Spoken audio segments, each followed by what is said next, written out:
எனக்கு உறுதியா தெரியும். அடுத்த போராட்டத்தில் அந்த மோர் கிடைக்குமான்னு தெரியல, நீர் கிடைக்கும் நம்புறேன். அதுக்கு அடுத்த போராட்டம் வச்சா நீர் கிடைக்குமான்னு தெரியல.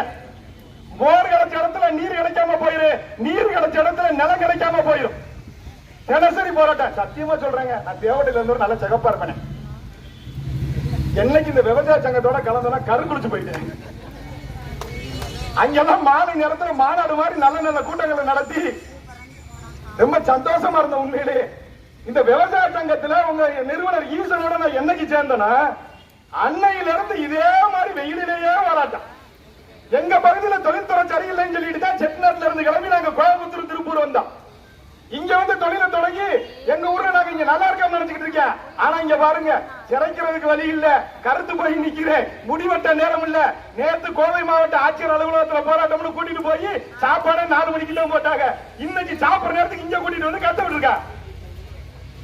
அங்கிருந்து பாக்குறவங்க நினைக்கிறேன் கொங்கு மண்டலம்னா ஏதோ பெரும் பணக்காரனா இருக்கிறடா, கொங்கு மண்டலம்னா பெரிய பெரிய கம்பெனிகள் இருக்கிறடா, கொங்கு மண்டலம்னா காசு பணம் குவிஞ்சு கிடக்கிற இடம்னு.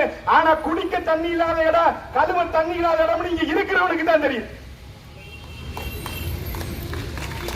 ஊத்துக்குடி வெண்ணெய் இருந்த இடம், ஊத்துக்குடி வெண்ணெய் உற்பத்தி உலகம் முடிச்சு போகுது. இந்த பக்கத்துல இருக்கிற வெள்ள பகுதியில இருந்து இந்த பகுதியில் இருக்கிற பகுதி எல்லாத்துக்கும் இங்க இருந்து தான் போர்வை போகுது. அதனாலதான் இங்க தொடர்வண்டி நிலையமே வந்திருக்குன்னு பெருமை பேசிக்கிட்டு இருக்கா. ஆனா இங்க தண்ணி இல்லாம போய்கிட்டு இருக்கிற யாருமே உணரல, ஒண்ணும் கேட்கல. நாங்க கேட்கறது என்ன, பெருந்துறை சிப்காட்ல நிறுவனத்தை கூட்டாத, எல்லையை தாண்டாத, நொய்யலாத்த அபகரிக்காத, 50 அடி நீளம் உள்ள நொய்யலாத்த 5 அடிக்கு குறுக்காத, அவிநாசி அத்திக்கடவு திட்டத்தை ஊத்துக்குழி வட்டம் வரும்போது நிறுத்தாத. வைகையாறுங்கிறது எங்க பகுதியில் பாத்தீங்கன்னா கடலை கலக்காதும்பா இருக்கிறது. நொய்யலாறு முடியும் இடத்திலே இது கூவமாக இருக்கும். இந்த இடத்துல இருந்து நீரை எடுத்து எங்கள் ஆடு மாடுகளுக்கு நாங்கள் பயன்படுத்த முடியாது. இங்க ஆடு மாடுகள் அந்த நீர்நிலையில நீர் அருந்த முடியாது. அப்படி இந்த நீர்நிலை அருந்தினால் ஆடு மாடுகளுடைய தொற்றுநோய் நமக்கும் பட்டுக்கொள்ளும் என்ற அச்சம் இருப்பதனால் நொய்ய நாட்டை நாம் பயன்படுத்த முடியாமல் தடுக்கிறோம். அவிநாசி அத்திக்கடவு திட்டத்தை மட்டுமே நம்பி இந்த போராட்டத்தை நாம் ஆரம்பித்திருக்கிறோம். இது மனிதர்களுக்கான போராட்டத்தையும் கடந்து மாடுகளுக்கான போராட்டமாகவும் மாறி இருக்கிறது என்பதுதான் உண்மை. இன்னொரு பெரிய கொடுமை, இங்க என்ன என்ன வேணும்னு கேட்கிறோமோ எதுவுமே தரமாட்டான். எது எது வேணும்னு போராடுறோமோ அது எல்லாத்தையும் கொடுத்துருவான். பெருந்துறை சிப்காடு வேணான்னு இங்க நடக்காத போராட்டமே இல்ல. இந்த 15 கிலோமீட்டர்ல ஆடு மாடு பாதிக்கப்படுது. ஆண் மலட்டு தன்மை ஆகிற, பெண் கருவுற மாட்டேங்கிறா. அவ்வளவுதான் இந்த பெருந்துறை சிப்காடுனாலதான் வருது. ஆகவே அது வேண்டாம்னு சொல்லி போராட்டம். ஆனா அந்த சிப்காடோடைய நீலாகலத்தை கூட்டி அதுல உள்ள தொழிலை கூட்டிக்கிட்டு போய்கிட்டே இருக்கான். தோல் பதிலிடும் தொழிற்சாலை அங்குதான் இருக்கிறது. எங்கள் நீர்நிலைகளை நாசமாக்கக்கூடிய தொழிற்சாலைகள் எல்லாம் அந்த பெருந்துறையில் இதே வட்டத்தில் தான் இருக்கிறது. இதே ஊத்துக்குழி அருகில் தான் இருக்கிறது. ஊத்துக்குழிக்கார வேற என்னையா கேட்கிறான்? தங்கத்தை கேட்கிறோமா, வைரத்தை கேட்கிறோமா? எங்களெல்லாம் செல்வ சீமானாக்குறதுக்கு எதுவும் பெரும் பெரும் நிறுவனங்களை கேட்கிறோமா? நாங்க கேட்கறதெல்லாம் தண்ணி கொடுங்கன்னு கேட்கிறோம். சொன்னாங்கல்ல 200 அடியில கிடைச்ச தண்ணி இன்னைக்கு 2000 அடியில போயிருச்சு. 200 அடியில கிடைச்ச தண்ணி இன்னைக்கு 2000 அடியில போயிருச்சு. எல்லா கட்சிக்காரன் இங்க இருந்து வெளிநாடு ஓட வரும்போது ஒரு 500 துண்டறிக்கைகள் அளிக்கப்பட்டிருக்கிறது. போராட்ட குழுவினர் இடத்துல கேட்டேன்.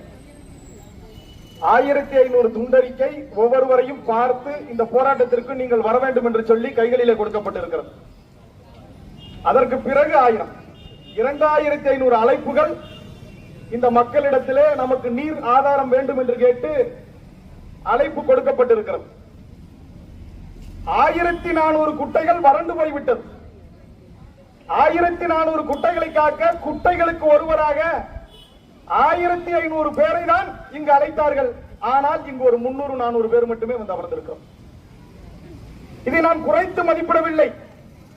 இந்த 300-3000 மாறும் என்பதில் மாற்று கருத்தும் இல்லை. ஆனால் ஒன்றை உணர வேண்டும். ஊருக்கு நீர் வேண்டும் என்று கேட்கும் பொழுது ஊர் கூடி தேர் இழுப்பது போல் நீரையும் இன்று இழுக்க வேண்டிய கட்டாயத்திற்கு ஆளாகி இருக்கிறோம். ஊத்துக்குழி வட்டத்திலே மட்டும் குட்டைகள் காய்ந்து போய் கிடக்கிறது. இங்கே அனைத்து கட்சியை சேர்ந்த பிரமுகர்களும் இந்த மேடையில் இருக்கிறார்கள், பேசினார்கள். விவசாய சங்கத்தோடு அனைத்து கட்சியினரும் இணைந்து இந்த போராட்டத்தை முன்னெடுக்கிறார்கள். இதுல ஒரு மகிழ்ச்சியான விடயம் என்ன தெரியுமா?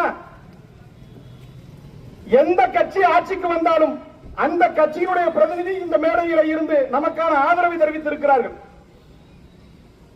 எந்த கட்சி ஆட்சிக்கு வந்தாலும் இந்த திட்டம் நிறைவேற்றப்படாமல் இருந்தால் நீங்களும் நானும் போராட்டம் செய்ய வேண்டாம், அந்த கட்சியை சேர்ந்தவர்களே தன்னுடைய தலைமையை பிடித்து உலுக்கி கேட்பார்கள் என்ற நம்பிக்கை இந்த இடத்தில் எனக்கு வந்திருக்கிறது.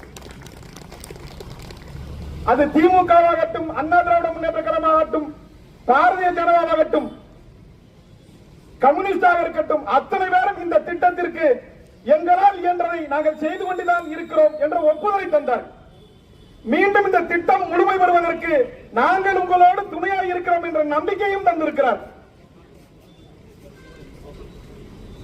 தென் மாவட்டங்களிலே ஊத்துக்குடி என்றால் பெயர் போனது.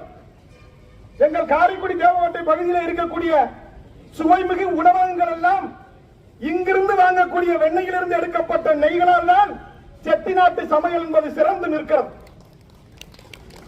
அப்படிப்பட்ட ஊரிலே தண்ணீர் இல்லை என்று போராட்டம். முதலிபாளையம் தொடங்கி தம்பிரெட்டிப்பாளையம் வரை இங்கு கால்நடைகள் வளர்ப்பு அதிகமாக இருக்கிறது. அது என்னவென ஊத்துக்குடியில மட்டும் வெண்ணெய் இவ்வளவு சுவையாக இருக்கிறது, அது ஊத்துக்குடியில் தயாரிக்கப்பட்ட நெய் மட்டும் ஏன் இவ்வளவு மனமாக இருக்கிறது என்றால் எங்கள் பகுதியில கேள்விகளை கேட்பார். அப்பொழுது இந்த பகுதி இடத்துல கேட்கும் பொழுது சொன்னார்கள், இங்கே காலை நேரத்திலே வெண்பனி கொட்டும், நீர்நிலைகளில இருந்து ஆவியாகி மேலே இருந்து வெண்பனி கொட்டும். அந்த வெண்பனி கொட்டும் பொழுது அது புல் தரைகளின் மேல் பனித்துளிகளாக இருக்கும். இங்கே இருக்கக்கூடிய ஆடுகளும் மாடுகளும் அந்த புற்களை உண்டு அதிலிருந்து பால் சுரப்பதனால் தான் அவ்வளவு அருமையான வெண்ணெய் இந்த பகுதியிலே கிடைக்கிறது என்று சொல்கிறோம். எல்லாரும் சேர்ந்து நமக்கு வெண்ணெய் அடிச்சிட்டாங்க வாயில. உண்மைதானே? எல்லாரும் சேர்ந்து நமக்கு வாயில வெண்ணெய் அடிச்சிட்டா. இந்த வெண்ணெய் சிறப்பை நான் சொல்லிக்கொண்டே வருகிறேன். ஆனால் இங்கு நீர் இல்லை என்று போராட்டம். நீர் இல்லாத பகுதியிலே குட்டை வறண்டு விட்டது என்று போராட்டம். குட்டை வறண்டு விட்டது என்றால் ஆடு மாடுகளுக்கு நீர் எங்கிருந்து கிடைக்கும்? யோசிச்சு பாருங்க. போற எல்லா இடத்துலயும் நீர் தான் கொடுக்கிறான், ஊத்துக்குடிக்காரன் மட்டும்தான் மோர் கொடுக்கிறான். எந்த போற இடத்துலயும் மோர் கொடுத்து நான் பார்த்தது இல்ல. பெரும் பெரும் மாநாடுகள் இருக்கிற கட்சி தலைவர்கள் தெரியும். பெரும் பெரும் மாநாடுகள் உள்ள போகும்போது கூட இது மாதிரி வச்சு மோர்